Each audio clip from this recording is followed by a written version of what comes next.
여러분 안녕하세요. 내가 본 파리 위그노의 길을 따라의 저자 진병철입니다. 오늘 위그노의 길 해설 네 번째 순서로 개신교도들이 집회 도중 체포된 생자크 거리를 소개합니다.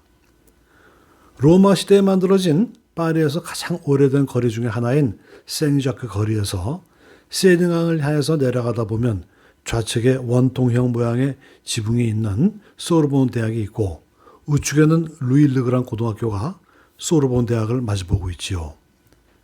현재 주소는 생자크 거리 123번지인데요. 바로 이 자리에 1864년에 철거된 콜레지 두 플레시, 즉 플레시 대학이 있었지요.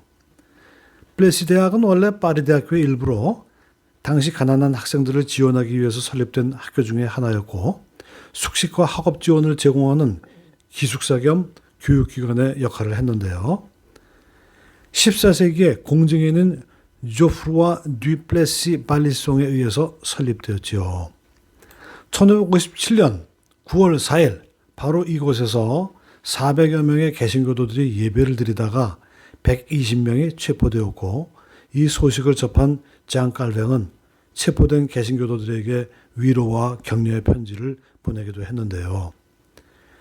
체포된 개신교도 중에는 광란에 빠진 군중이 사탄의 창녀라고 부른 귀족 여성들도 포함되어 있었고 그중 일부는 모베르 광장에서 처형되었지요.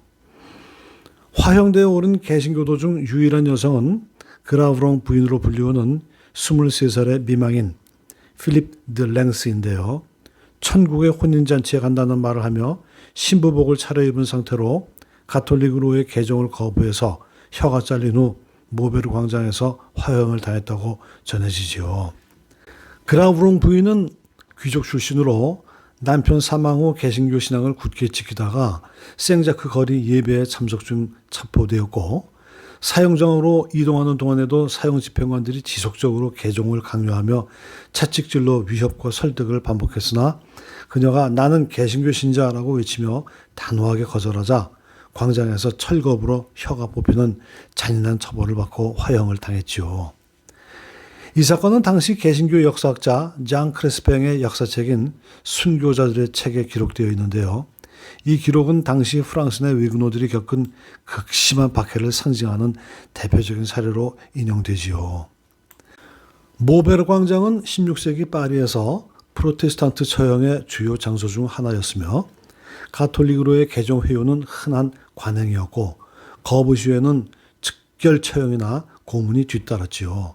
특히 혀뽑기는 신앙을 버리지 않는 자들에 대한 상징적인 처벌로 신앙 고백을 못하게 만들기 위한 것이었다고 합니다.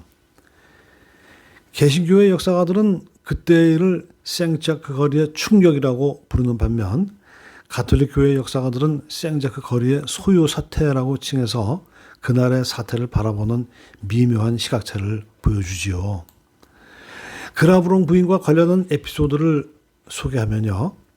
1886년에 발표된 옥타브 미르보의 단편소설 어느 하녀의 일기는 하녀가 바라본 안주인과 그 집에 얹혀 사는 노파의 이야기인데요. 안주인은 외적으로는 도덕적으로 경건하고 고결한 척하지만 권위적 가식덩어리이며 가난한 농부 출신의 노파는 죽어서 면사포를 쓰지만 평생 모은 돈이 결국 노화한 육체적 추함을 가리고 죽어서라도 체면을 차리려는 그리하여 죽음마저도 가식으로 덮으려 한다는 염세적 메시지를 던지고 있지요. 화형당한 그라브롱 부인의 흰 면사포가 신앙의 순결을 상징한다면 이 소설의 가식적 안주인과 노파의 면사포는 위선의 껍질로 대비될 수 있으며 여성, 종교, 폭력을 엮어 가톨릭 중심 사회의 위선과 잔혹함을 비판한다는 점에서 주제적, 상징적 평행관계를 가진다고 이해할 수 있겠지요. 참고로 생자크에 대해서 조금 더 알아보면요. 성 야고보를 프랑스에서는 생자크라고 하고 스페인어로는 산티아고, 영어로는 세인트 제임스라고 하지요. 이 이름은 히브리어 이름 야콥에서 시작되었고 그런 다음 그리스어 이아쿠오보스로 차용되었지요. 이 그리스어는 성경을 통해서 라틴어 이아코부스로 또 이름을 전달했고 라틴어는 자크, 티아고 등 로망서가 되었지요. 영어인 제임스는 라틴어 이아코부스의 일반적인 변형에서 유래되었으며 여기서 B는 M으로 바뀌는데요. 이아코무스는 일반적인 변형이었으며 B와 M은 유사한 소리라고 하네요. 성 야고보는 세베대의 아들이자 우르의 아들이라는 예수님의 12제자 중 하나로 초기 기독교 시대에 지금의 스페인의 이베리아 반도에서 선교 활동을 했으며 예루살렘에서 순교한 후 그의 제자들이 그의 유해를 스페인으로 옮겨 안치했다고 합니다.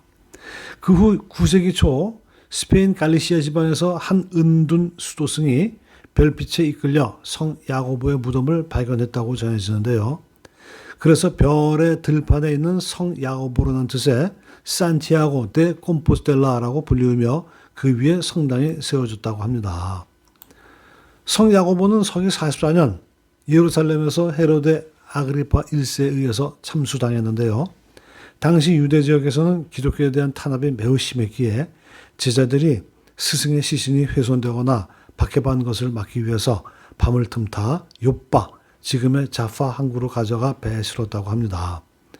제자들은 스승이 가장 멀리까지 가서 선교했던 지역이자 그 당시 사람들이 세상의 끝이라고 믿었던 갈리시아 지방으로 그를 안치하는 것이 가장 합당하다고 생각했지요.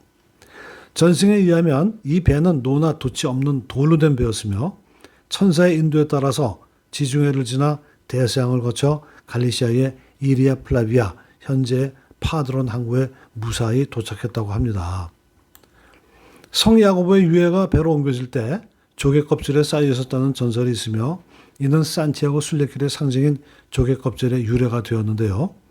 이후 이 지역은 성 야고보의 성지로 자리 잡게 되었고 중세 시대부터 많은 순례자들이 찾아오게 되었지요. 순례자들은 산티아고 데 콤포스텔라에 도착하면 자신의 순례 완수를 증명하는 표식으로 조개 껍질 달고 돌아다녔는데요. 이는 순례길의 종착지가 바다와 가까워서 조개 껍질을 쉽게 구할 수 있었기 때문이며 따라서 조개 껍질은 성 야고보와 산티아고 순례의 상징으로 자리 잡게 되었다고 합니다. 그리고 생자크 거리 123번지처럼 프랑스 거리의 번지는 좌우를 홀수와 짝수로 나누어서 부여하는데요. 이 방식은 18세기 나폴레옹 시대부터 체계화되었지요. 도로의 시작점은 보통 시청이나 주요 광장으로 각 도시마다 다를 수 있지만 파리의 경우 세느강을 기준으로 번호가 배정되는 경우가 많지요. 생자크 거리 1번지는 세느강에서 가까우며 123번지는 남쪽으로 멀어지지요.